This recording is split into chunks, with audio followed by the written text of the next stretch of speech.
कर्मचारियों ने अपनी लंबित मांगों को लेकर प्रदर्शन किया। इस प्रदर्शन का नेतृत्व प्रदेश पदाधिकारी ताज सिंह ने किया। इस दौरान 70 महीने का बकाया वेतन और दिल्ली यूटी की तरह न्यूनतम दिहाड़ी योजना लागू करने की मांग की। प्रदर्शनकारियों ने एनसी सरकार को उनके चुनावी वादे याद दिलाए और चेतावनी दी कि अगर बजट सत्र में उनकी मांगे पूरी नहीं हुई तो वो विधानसभा में प्रदर्शन करेंगे।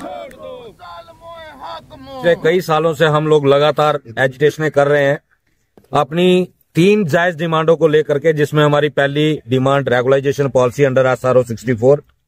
दूसरा हमारा 17 महीने की पेंडिंग वेजेस जो है, जो हर महीने मिलनी चाहिए थी लेकिन जम्मू कश्मीर की सरकार ने दबा के रखी हुई है, और तीसरा minimum wages act as per Delhi UT, जो कि यूटी बनने के साथ ही यहाँ पे लागू होना चाहिए था, लेकिन जम्मू कश्मीर के अंदर बिल्कुल उसको लागू नहीं किया गया। परमानेंट एम्प्लॉयज को यूटी के बेनिफिट मिले लेकिन डेली वेजर को टोटली नजरअंदाज किया गया। पिछले असेंबली सेशन के दौरान जब हम लोग सड़कों पे निकले तो उमर साहब ने on the floor of the house एक कमेटी कॉन्स्टिट्यूट की थी, जिस कमेटी को 6 महीने का टाइम दिया था कि 6 महीने के बाद कमेटी रिपोर्ट सबमिट करेगी और सरकार डेली वेजर के हक में फैसला लेगी। लेकिन कहीं ना कहीं आज भी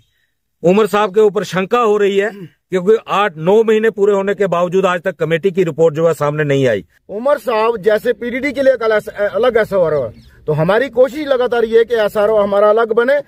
बाकी डिपार्टमेंट को जितने बेनिफिट आपने देने दीजिए, उसके साथ साथ और भी कई स्कीम वर्कर जो उमर सरकार या कमेटी इसमें इन्वॉल्व करना चाहती है, इसलिए अपने साथियों अवेयर करने आए कि हमारा मुद्दा जो है 94 के बाद,